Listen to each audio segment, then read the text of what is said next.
তো বন্ধুরা, আজকে জব কার্ড নিয়ে একটি গুরুত্বপূর্ণ আপডেট আপনাদের সামনে শেয়ার করব। জব কার্ডে নতুন লোক নিয়োগ করা হচ্ছে। হ্যাঁ, জব কার্ড সুপারভাইজার। আপনারা জানেন সুপারভাইজার কাকে বলে, কারণ পূর্বেই তো এই প্রকল্পটি আমাদের রাজ্যে চালু ছিল। গত 3 বছর ধরে কিন্তু এই প্রকল্প বন্ধ আছে। বিজেপি সরকার ক্ষমতায় আসার পর মুখ্যমন্ত্রী শুভেন্দু অধিকারী মহাশয় ঘোষণা করেছেন যে এই জব কার্ড আগে ছিল 100 দিনের, সেই 100 দিন বেড়ে এখন 125 দিন হয়েছে। পঞ্চায়েতের অধীনে এই কাজ করা হয় এবং পঞ্চায়েত কর্তৃক এই জব কার্ডের সুপারভাইজার পদে কিন্তু লোক নেওয়া হচ্ছে। আমি ডিটেলসে নিয়মকানুনগুলো বলে দিচ্ছি, আপনারা ভিডিওটি সম্পূর্ণ ওয়াচ করুন। চ্যানেলে নতুন হলে অবশ্যই চ্যানেলটিকে ফলো এবং সাবস্ক্রাইব করে রাখুন। দেখুন, জব কার্ডের নাম দেওয়া হয়েছে ভিবি জি রামজি প্রকল্প। আপনারা ওয়েবসাইটে যদি নতুন জব কার্ড করতে চান বা জব কার্ড সম্বন্ধে ইনফরমেশন জানতে চান, তাহলে এনআরইজিএস যে ওয়েবসাইট রয়েছে সেখান থেকে আপনারা ডিটেলসে জানতে পারবেন। এই নিয়ে আমি একটা পরে আলাদা করে ভিডিও বানিয়ে দেবো, কীভাবে আবেদন করবেন, কীভাবে নাম অ্যাড করবেন, কীভাবে আপনি নাম চেঞ্জ করবেন, সব কিছু আমি ডিটেলসে আপনাদেরকে জানিয়ে দেবো। এখন আমি আলোচনা করব যে জব কার্ডের সুপারভাইজার পদে কিন্তু লোক নেওয়া হচ্ছে। হ্যাঁ, এর জন্য আপনারা নিকটবর্তী পঞ্চায়েত অফিসে যোগাযোগ করুন। দেখুন, জব কার্ড এই যে সুপারভাইজার পদ, এই পদের জন্য কিন্তু প্রথম অপশন তার নামে কিন্তু জব কার্ড থাকতে হবে। আর এই জব কার্ডে কিন্তু সবথেকে যেটা উল্লেখযোগ্য পয়েন্ট, কেওয়াইসি করতে হবে। যাদের 3 বছর বন্ধ ছিল, মানে অনেকের বাড়িতে পুরনো হয়তো আছে, আবার কারো হয়তো খোঁজ নেই জব কার্ডের। তো আপনারা যদি পুরনো কার্ডগুলোকে রিনিউ করতে চান, মানে কেওয়াইসি করে দিলেই সেগুলো রিনিউ হয়ে যাবে। আর নতুন কার্ড করতে চাইলে আপনারা পঞ্চায়েত অফিসে যোগাযোগ করবেন, ওনারা আধিকারিকরা যারা রয়েছেন ওনারা সিস্টেম বলে দেবে। আর আরেকটা প্রশ্ন অনেকে করেন, ফ্যামিলির কারো নামে জব কার্ড আছে, আপনারা যদি এক্সট্রা আরও কারো নামে করতে চান তাহলে কিন্তু আপনারা এই পঞ্চায়েত অফিসে যোগাযোগ করুন। দেখুন, বিগত 3 বছর ধরে এই বন্ধ হয়ে যাওয়া জব কার্ডকে পুনরায় চালু করতে হলে আপনাদেরকে প্রথম যেটা করতে হবে, কেওয়াইসি করতে হবে। আমি আসছি জব কার্ড সুপারভাইজার পদের জন্য। তো যিনি জব কার্ড সুপারভাইজার পদের জন্য আবেদন করবেন তার কিন্তু নিজস্ব একটি জব কার্ড থাকতে হবে। এটা গেল প্রথম পয়েন্ট। ভিবিজি রামজি প্রকল্প নামে যে প্রকল্প চালু হয়েছে জব কার্ডের, 125 দিন কিন্তু আপনারা কাজ পাবেন। আপনারা এটা সকলেই জানেন, পূর্বের জব কার্ডে ছিল 100 দিন কাজ, এখন কিন্তু 125 দিন কাজ দেওয়া হবে। এখন এই জব কার্ডে 3 ধরনের শ্রমিক এখানে কিন্তু নির্ধারণ করা হয়েছে। এক হচ্ছে অদক্ষ শ্রমিক, যারা পাবেন প্রতিদিন 300 টাকা। আর একজন হচ্ছেন আধা দক্ষ শ্রমিক, যারা পাবেন 450 টাকা।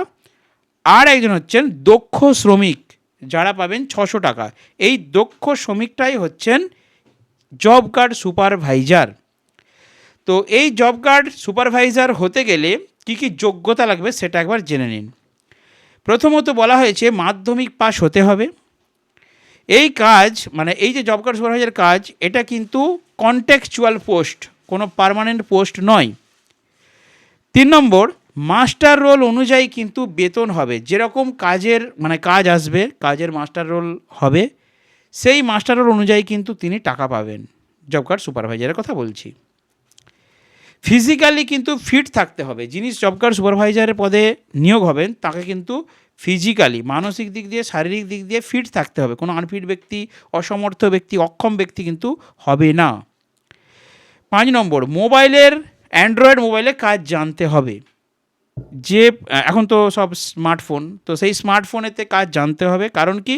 কারণ ফেস অথেন্টিকেশনের মাধ্যমে বায়োমেট্রিক অ্যাটেন্ডেন্সের ব্যাপার আছে। অর্থাৎ জব কার্ডে কতজন এসেছেন, যতজন আসবেন, প্রত্যেকের বায়োমেট্রিক নিয়ে ফেস অথেন্টিকেশন সিস্টেমের মাধ্যমে বায়োমেট্রিক করে প্রত্যেকের অ্যাটেন্ডেন্স করতে হবে ওই মোবাইলের মাধ্যমে, এবং 4 ঘন্টা পরে আবার প্রেজেন্ট দেখাতে হবে বায়োমেট্রিকের মাধ্যমে। এই যে কাজটা, এটা করতে গেলে অবশ্যই মোবাইলে এক্সপার্ট হতে হবে। 7 নম্বর, শুরুতে এবং 4 ঘন্টা পরে এবং শেষে বায়োমেট্রিক আপডেট করিয়ে দিতে হবে। এবং 8 নম্বর, বিডিও, পঞ্চায়েত এবং জেলা থেকে চেকিং করা হবে। এই যে জব কার্ড সুপারভাইজার পদে যারা কাজ করবেন তাদের কীরকম কাজ হচ্ছে, কি কি কাজ করছে না করছে, ফিল্ডে তো ওনারা কাজ করবেন।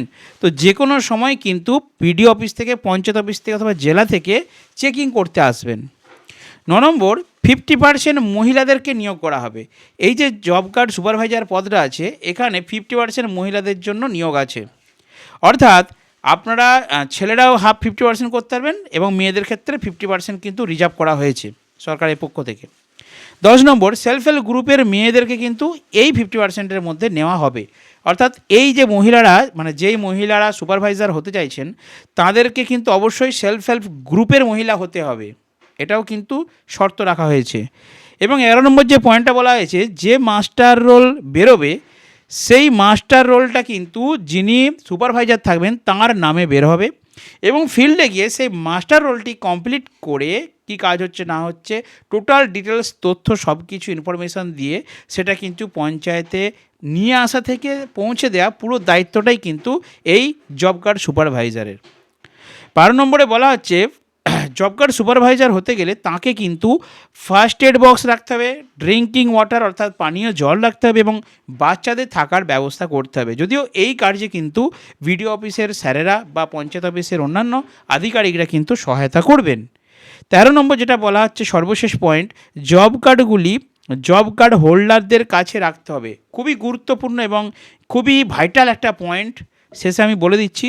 জব কার্ড যারা করবেন সেই জব কার্ডগুলিকে কিন্তু কোনো সুপারভাইজারের কাছে রাখা যাবে না বা কোনো পার্টি অফিসে বা কোনো রাজনৈতিক নেতার কাছে রাখা যাবে না। সুপারভাইজারের দায়িত্ব থাকবে প্রত্যেকটা জব কার্ডকে প্রতিদিন আপডেট করে, প্রতিদিন পাই টু পাই যা কাজ হবে হিসেব তুলে নিয়ে প্রত্যেকটা জব কার্ডকে কিন্তু জব কার্ড হোল্ডারদের কাছে রাখতে হবে, এরকমই কিন্তু নির্দেশ আছে। তো আশা করি বন্ধুরা বুঝতে পারলেন, জব কার্ড সুপারভাইজার যদি পদে আপনারা কাজ করতে চান তাহলে অবশ্যই আপনাদের স্থানীয়, দেখুন এটা তো পঞ্চায়েতের কাজ, তো আপনারা যারা ভিডিওটা দেখছেন আপনাদের নিকটবর্তী যে পঞ্চায়েত অফিস আছে সেই পঞ্চায়েত অফিসের যারা সরকারি কর্মী রয়েছেন ওনাদের সাহায্য নিতে পারেন, ওনাদের কাছ থেকে তথ্য জানতে পারেন আরও ডিটেলসে। আমি যতটা জানতে পারলাম আপনাদেরকে শেয়ার করলাম। আরও ডিটেলসে জানতে গেলে আপনারা ইমিডিয়েট পঞ্চায়েত অফিসে যোগাযোগ করুন। আর যদি কোনো আপনাদের গ্রামে বা আপনাদের পঞ্চায়েত এলাকায় কোনো বিজেপি পার্টির কোনো উচ্চপদস্থ কর্তা বা উচ্চপদস্থ কোনো দাদারা থাকেন তাহলে ওনাদের কাছ থেকেও আপনারা কিন্তু ইনফরমেশন নিতে পারেন, কারণ এখন তো ওনাদের আন্ডারেই কাজটা হবে, কারণ বর্তমানে রাজ্যে বিজেপি সরকার ক্ষমতায় রয়েছেন, তো ওনাদেরই এই প্রকল্প এবং খুব ভালো একটি প্রকল্প, যেই প্রকল্পটা 3 বছর আমাদের কাছ থেকে হারিয়ে গিয়েছিল। মাননীয় মুখ্যমন্ত্রী শুভেন্দু অধিকারী, অসংখ্য ধন্যবাদ, তিনি আবার এই জব কার্ডটি পুনরায় আমাদের রাজ্যে চালু করছেন। এবং জব কার্ড হলে কি বলুন তো, আমাদের গ্রামের প্রচুর ভালো উপকার হয়, কারণ আমরা রাস্তা দিয়ে যাই, রাস্তার ধারে বড় বড় জঙ্গল হয়ে গেছে, রাস্তার ধারে বা রাস্তায় বড় বড় গর্ত হয়ে গেছে। মনে পড়ে আমার 3 বছর আগের সেই জব কার্ডের কথা, কারণ যখন জব কার্ড হতো তখন এই রাস্তার ধারে জঙ্গলগুলো হতো না, বর্ষাকালে রাস্তাগুলো ড্যামেজ হলে টুকটাক অন্তত জব কার্ড করে রাস্তাগুলোকে রিপেয়ার করে দেওয়া হতো, মনে পড়ে যায়। তো যাই হোক, 3 বছর পরে আবার এই সরকার আসার পর কিন্তু জব কার্ড চালু হচ্ছে। আপনারা যদি আবেদন করতে চান বা জব কার্ডে কাজ করতে চান বা নতুন জব কার্ড বানাতে চান, জব কার্ড কিন্তু চালু হয়ে গেছে, জব কার্ডের কাজও কিন্তু শুরু হয়ে গেছে। আপনারা অবশ্যই অতি শীঘ্রই পঞ্চায়েত অফিসে যোগাযোগ করবেন, সরকারি আধিকারিকদের কাছ থেকে সঠিক তথ্য জানবেন। আজকের ভিডিওটা এখানে শেষ করেছি। যদি ভালো লাগে লাইক করবেন, চ্যানেলটিকে ফলো সাবস্ক্রাইব করবেন, কারণ সরকারি বিভিন্ন আপডেট খবর আমার এই চ্যানেলে আমি শেয়ার করে থাকি।